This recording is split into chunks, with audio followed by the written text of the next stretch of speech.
चंदनपुर राज्य में दीनानाथ नाम का एक बहुत गरीब सेठ रहता था, जो कि किसी जमाने में बहुत बड़ा धनवान था। जब सेठ धनी था, उस समय सेठ ने बहुत पुण्य किए। गौशाला बनवाई, गरीबों को खाना खिलाया, अनाथ आश्रम बनवाए और भी बहुत से पुण्य किए थे। लेकिन जैसे जैसे समय गुजरा, सेठ निर्धन हो गया। एक बार सेठानी जब बाजार से कुछ सामान ला रही थी, तब उसने सुना राजा के सैनिक कुछ ऐलान कर रहे हैं।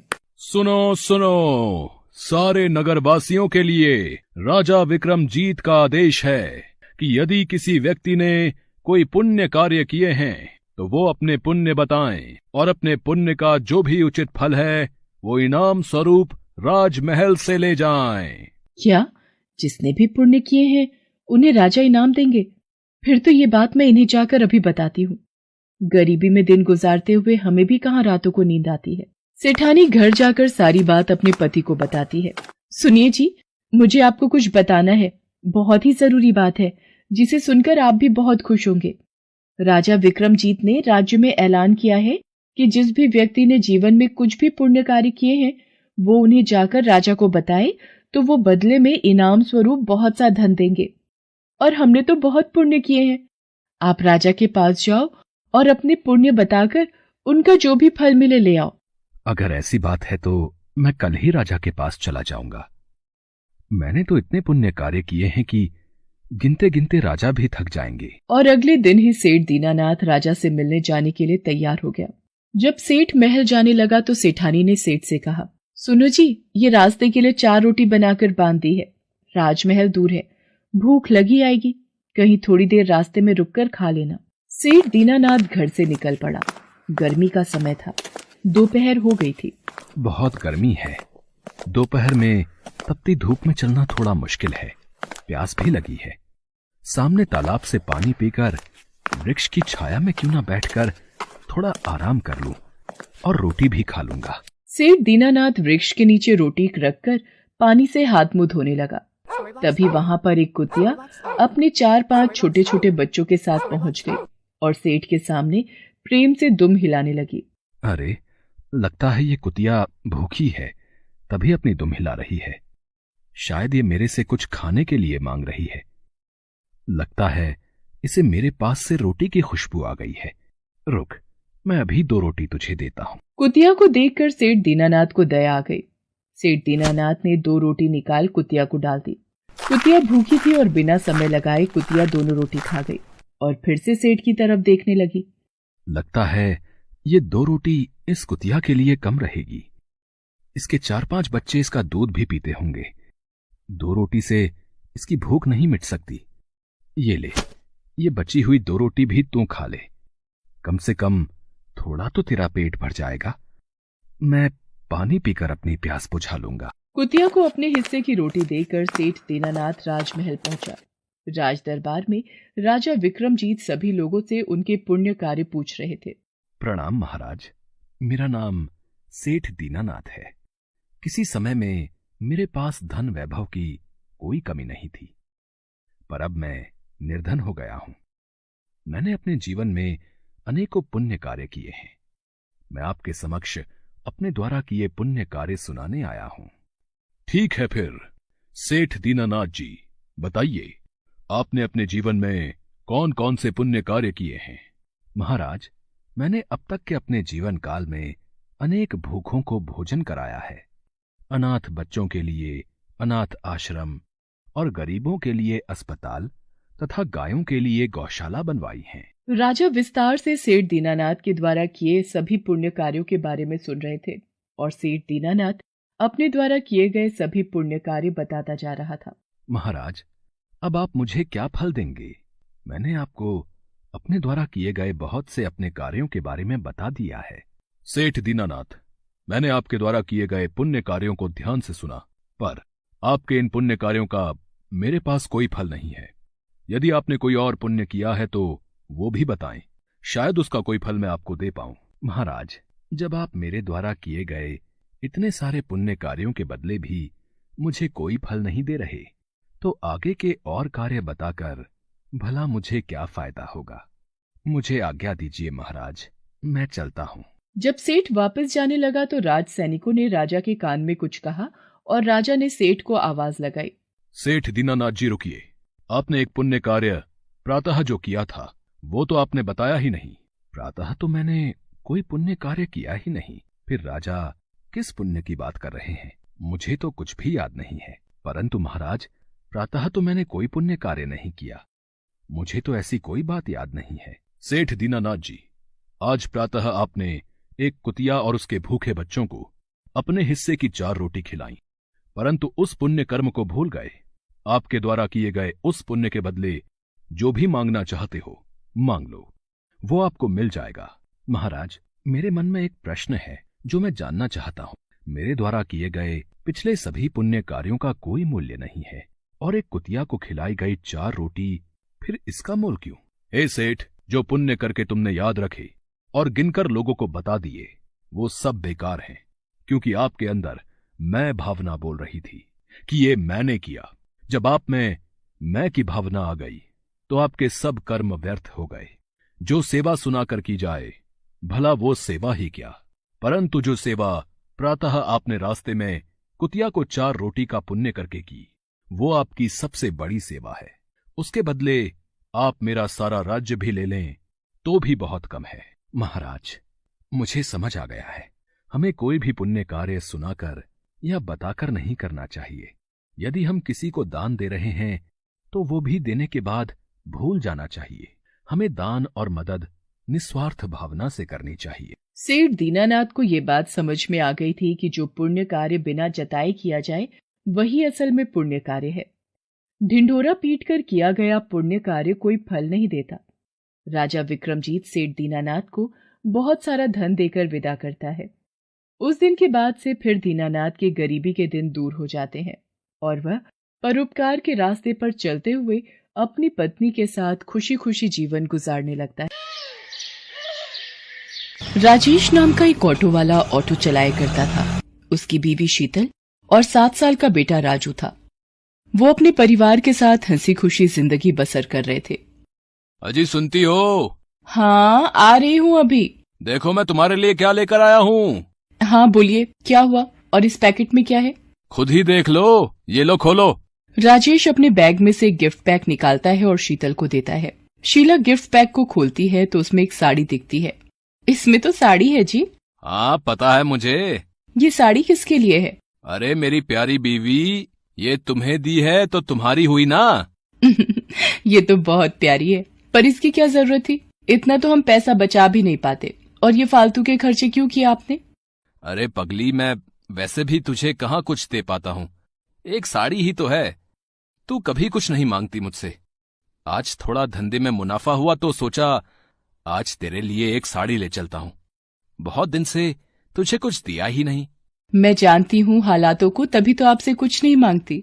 चल अब ये बेकार की बातें बंद कर और इसे पहन कर दिखाओ, देखूं तो इसमें मेरी बीवी कितनी सुंदर दिखती है। शीतल साड़ी पहनने अंदर चली जाती है और थोड़ी देर में साड़ी पहनकर बाहर आती है।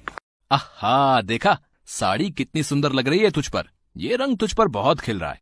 इसी तरह हंसी खुशी से दिन बीत रहे थे। अचानक से राजेश की पत्नी शीतल बीमार हो जाती है और डॉक्टर की फीस और दवाइयां देते देते राजेश को अपना ऑटो बेचना पड़ जाता है। अब तो मेरे पास पैसे भी खत्म हो गए और शीतल की तबीयत में कोई सुधार भी नहीं हो रहा। अब पैसे कहाँ से आएंगे? शीतल को इस हालत में नहीं देखा जाता। ऐसा करता हूँ, अपना ऑटो बेच देता हूँ। राजेश ये सोचकर अपनी ऑटो लेकर एक दुकान पर पहुँचता है। भाई, मुझे ये ऑटो बेचना है। क्यों भाई, इस ऑटो में कोई खराबी है? ऑटो में कोई परेशानी नहीं है, मुझे पैसों की सख्त जरूरत है। मेरी बीवी बहुत बीमार है और मुझे पैसों की जरूरत है, इसलिए मुझे ऑटो बेचना पड़ रहा। अरे भाई, अगर ऑटो बेच दोगे तो घर का खर्चा कैसे चलाओगे हैं? हाँ, पर बीवी की तबीयत भी तो देखनी है। उसकी दवाइयों के लिए मेरे पास पैसे नहीं हैं और मुझे कुछ समझ में नहीं आ रहा है कि अब क्या करूं। अरे भाई, एक काम कर सकते हैं आप, ऑटो बेचकर एक रिक्शा ले लो, जिससे कुछ पैसे भी मिल जाएंगे और तुम घर चलाने के लिए रिक्शा भी ले लोगे। क्या समझे? बात तो तुम सही कह रहे हो भाई। राजेश बात मान जाता है। राजेश ऑटो बेचकर एक रिक्शा ले लेता है और दिन रात उस पर मेहनत करता है। वहां राजेश की पत्नी की तबीयत अचानक खराब हो जाती है और वो उसे हॉस्पिटल लेकर जाता है। डॉक्टर साहब, मेरी पत्नी को एक बार देख लीजिए, उसकी तबीयत बहुत खराब है। ठीक है, इसे मेरे केबिन में लेकर। राजेश शीतल को डॉक्टर के केबिन में लेकर जाता है। इनकी तबीयत बहुत खराब है, आप ये इंजेक्शन जल्दी से लेकर आइए, वरना मैं कुछ नहीं कर पाऊंगा। राजेश के पास पैसे नहीं थे। थोड़े से पैसे लेकर राजेश दवाई की दुकान पर जाता है और इंजेक्शन लेने के लिए पैसे देता है। इनमें 10 रुपए कम है। भाई, मुझे इंजेक्शन दे दो, मेरी बीवी की तबीयत बहुत खराब है। पहले 10 रुपए लेकर आओ। प्लीज मुझे ये इंजेक्शन दे दो, नहीं तो मेरी बीवी मर जाएगी। भाई, मेरे पास यही पैसे हैं और मुझे इंजेक्शन की बहुत जरूरत है। राजेश उसी दुकान के सामने रोने लग जाता है। उस दुकान वाले से रोते रोते अपनी बीवी के लिए इंजेक्शन मांग रहा होता है, लेकिन वो दुकान वाला बहुत लालची था। वो राजेश को धक्का मारकर वहां से भगा देता है। अरे कुछ भी करो, मुझे 10 रुपए दो, तभी इंजेक्शन मिलेगा, वरना निकलो यहाँ से। राजेश बिना इंजेक्शन के ही वापस आ जाता है और उसकी बीवी का देहांत हो जाता है। राजेश अपने बेटे के साथ रहने लगता है। उधर दुकानदार, जिसका नाम विपिन था, जहां राजेश के पास पैसे न होने पर उसने राजेश को धक्का देकर भगा दिया था, वो एक बहुत ही लालची दुकानदार था। वो दवाइयों से बहुत पैसा कमाता था, इसीलिए उसने अपनी बहुत जायदाद कर ली थी। आजकल धंधे में बहुत कमाई हो रही है, हर माल में मुनाफा हो रहा है। अब एक काम करता हूँ कि एक प्लॉट और ले लेता हूँ। हाँ। विपिन घर पहुंचता है और प्लॉट लेने की सोचता है। पापा पापा।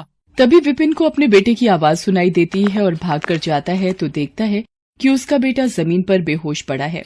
वो अपने बेटे को लेकर अस्पताल पहुंचता है। अब डॉक्टर साहब देखो, अब मेरे बेटे को क्या हो गया है? ये बेहोश कैसे हो गया? पता नहीं, जब मैं इसके पास गया तो ये बेहोश पड़ा हुआ था। मुझे इसका चेकअप करना। डॉक्टर उसका चेकअप करता है तो वो विपिन को बताता है। अब क्या हुआ डॉक्टर? मेरा बेटा ठीक तो है? नहीं। क्या हुआ डॉक्टर? आप जरा तसल्ली रखें। अब क्या बात है डॉक्टर साहब, ऐसा आप क्यों कह रहे हैं? मुझे बहुत दुख के साथ कहना पड़ रहा है कि आपके बेटे को कैंसर है। विपिन के पैरों तले जमीन खिसक जाती है और वो पास की कुर्सी पर गिर जाता है। अब संभालिए अपने आप को। ये क्या कह रहे हो डॉक्टर साहब? ऐसा कैसे हो गया? ये सच है विपिन जी। अब क्या कर सकते हैं? मेरा बेटा ठीक तो हो जाएगा ना? हाँ, उसके लिए कुछ महंगी दवाइयां जरूरी हैं और कुछ टाइम इलाज करना पड़ेगा और आपको थोड़ा सब्र रखना पड़ेगा। विपिन अपने बेटे का इलाज करवाना शुरू कर देता है। इस इलाज में बहुत पैसा लगाता है, पर उसका बेटा ठीक नहीं होता। एक दिन उसके बेटे की तबीयत ज्यादा खराब हो जाती है तो डॉक्टर उसे दवाई लेने के लिए भेजते हैं। जैसे ही दवाइयों की दुकान पर जाता है, दवाई मांगता है। अब भाई, मुझे ये दवाई जल्दी से दे दो। ये दवाई तो बहुत महंगी है, क्या तुम्हारे पास इतने पैसे हैं? विपिन अपनी सारी जमीन जायदाद गंवा चुका था उसके इलाज में। अब उसके पास कुछ भी नहीं था, सिर्फ चंद रुपयों के अलावा। वो अपने सारे पैसे उसको दिखाता है और कहता है कि मेरे पास ज्यादा नहीं है, बस यही रुपए हैं। इतने में दवाई नहीं आएगी, 100 रुपए और चाहिए। पर भाई, मेरे पास इतने ही पैसे हैं। तो दवाई नहीं मिलेगी, जाओ और पैसे लेकर आओ, जाओ। मेरा बेटा बहुत बीमार है, मैं आपके 100 रुपए जल्दी ही चुका दूंगा। चलो हटो, निकलो यहाँ से, पहले 100 रुपए लेकर आओ। तुम्हारे जैसे रोज आते हैं, चलो भागो यहाँ से, गरीब कहीं के। विपिन को पता था कि ये दवाई बहुत सस्ती है और दुकानदार इसे बहुत महंगी बेच रहा है। विपिन उस दुकान वाले से रो रो कर दवाई मांगने लगता है और वहीं बैठ जाता है। और तभी उसको वो दिन याद आता है जब उसने भी किसी जरूरतमंद को सिर्फ 10 रुपए के लिए दवाई नहीं दी थी। वो अपनी गलती मानता है और समझ जाता है कि करने का फल तो भुगतना ही पड़ता है, और विपिन बहुत रोता है। तभी दुकान वाला विपिन की हालत देख उसके पास आता है और उसको दवाई दे देता है। विपिन को दवाई के कारण अब बहुत देर हो चुकी होती है। अब कुछ देर में अस्पताल नहीं पहुंचा तो उसके बेटे का बचना मुश्किल था।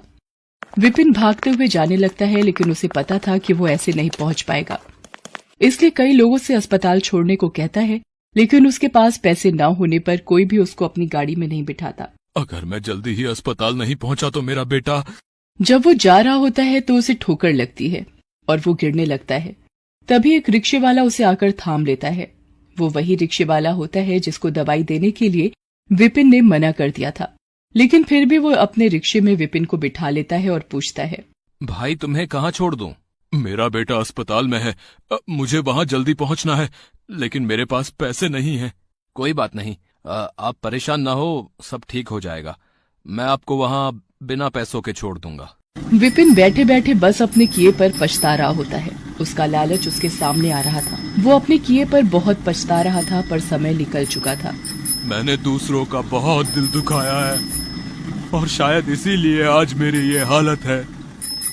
इसी वजह से मुझे आज ये दिन देखना पड़ रहा है। मैंने न जाने कितनों को दवाई नहीं दी, कुछ पैसों के लिए, और आज मैं भी वहीं खड़ा हूँ। आज मेरे पास भी पैसे नहीं है और दवाई की जरूरत है। सबको ऐसा ही महसूस होता होगा जैसा कि मैं लाचार महसूस कर रहा था। विपिन हॉस्पिटल पहुंचता है और वहां जाकर दवाई डॉक्टर को दे देता है। वहां उसके बेटे की तबीयत और खराब हो रही होती है।